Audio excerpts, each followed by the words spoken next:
За мен до някъде това е и необяснимо. Имаме 25 политически партии, които са регистрирани като застъпници на референдума с позиция да. Имаме също и немалко на брой политически партии, които са регистрирани за референдума с позицията против. Нито един от тях не е активен. Извинявайте, господин малко кратко. Диляна Коларова, съветничка на президента Росен Плевнегиев.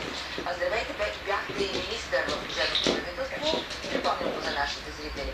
Сега обаче ви поканя заради референдум. Виждам разочарованието на господин Плевнегиев от това, че някак той се приглушава този референдум.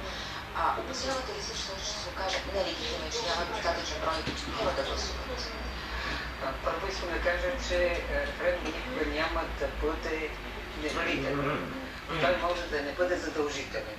Ако в него не участват повече граждани от тези, които са гласували на последните парламентарни избори.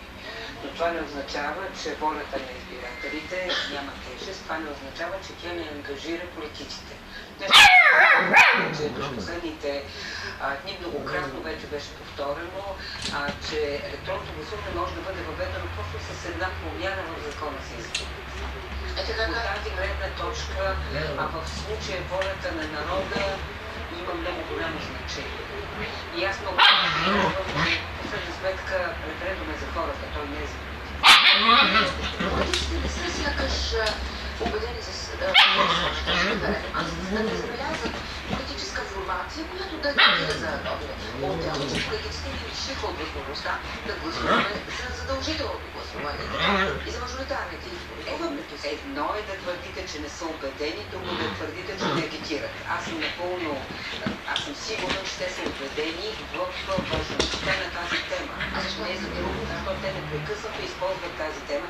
Спомняте си, че не само две партии събраха подписи в подкрепа на президентския референдум, но в предизборните си кампании за този парламент, който всяка една от тях имаше позиции, както за задължителното гласуване, за електронното гласуване, така и за мажоритарното. И накрая ни каза за правото да имаме... Разбира се, това е така, обаче